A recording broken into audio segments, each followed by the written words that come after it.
नमस्कार, माझे नाव आहे आल्बो. मी रत्नागिरीच्या सड्यांवर राहणारा एक पाल. संशोधक आमच्या जातीला हेमिडेक्टायलस अल्बोफॅसिएटस असे म्हणतात. आमच्या जातीच्या पाली फक्त सिंधुदुर्ग व रत्नागिरीच्या सड्यांवर सापडतात. आमचे पूर्वज या सड्यांवर कदाचित तुमच्या सहवासा आधीपासून वावरत आले आहेत. ही सडे सह्याद्री डोंगररांग व अरबी समुद्राच्या मध्ये रत्नागिरी आणि सिंधुदुर्ग जिल्ह्यात पसरलेले आहेत. या सड्यांची निर्मिती हजारो वर्षाआधी झाली आणि हे सडे बरेच वर्ष बदलत्या प्राकृतिक हवामान सहन करत आले आहेत आणि आपल्याला आज या रूपात दिसतात. माझ्या जातीऐवजी इथे अनेक जातीच्या पाली व सर्प सापडतात.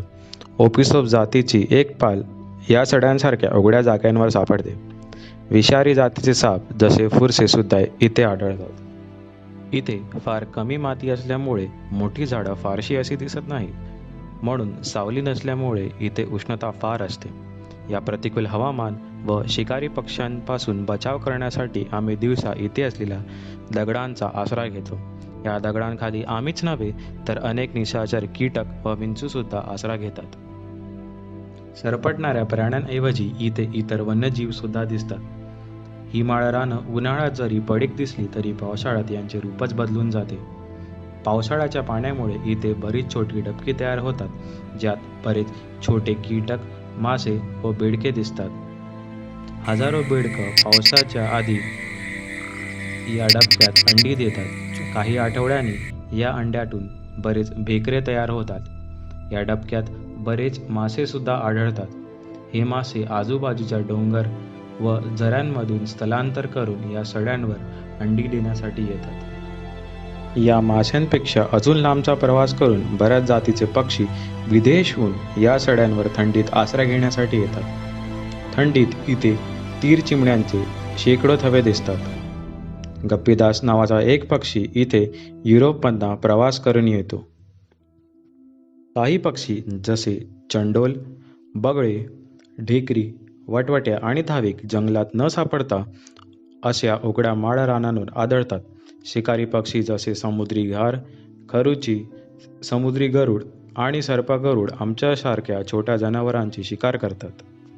उन्हाळ्यात जरी हे सडे कोरडे दिसले तरी इथे छोट्या वनस्पत्या खूप आढळतात. पावसाळ्यात तयार झालेल्या या छोट्या दबक्यात पाणगोंद नावाची एक पाण वनस्पती फुलते.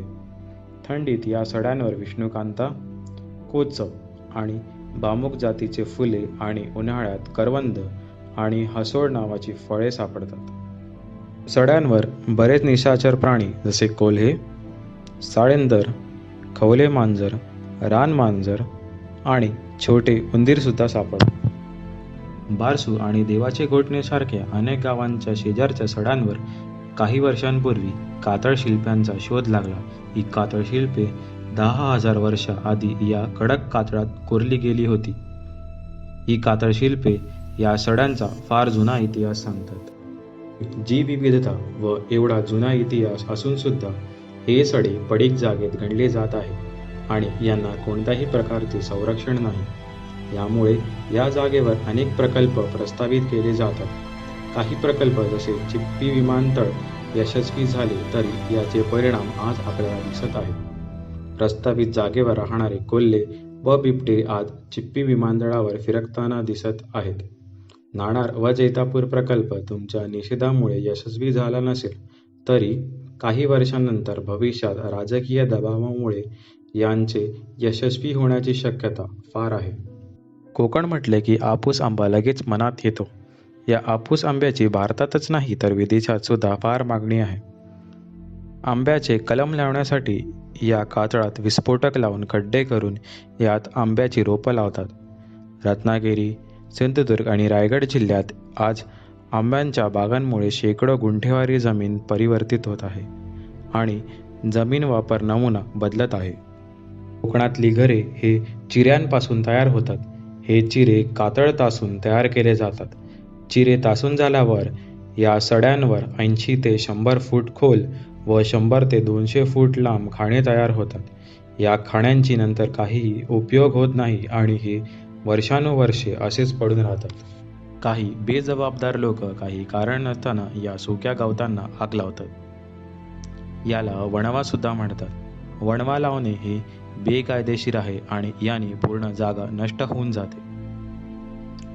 असे अजून काही छोट्या गोष्टी आहेत ज्याने या सड्यांना हानी होऊ शकते. आता हे तुम्हाला ठरवायचं आहे की आपल्याला मिळालेले हे सडे पडीक आहेत की एक वरदान. आमचे भविष्य आता तुमच्या हातात आहे. मी तुमचा आता निरोप घेतो. संयमाने माझी व्याख्या ऐकण्यासाठी धन्यवाद.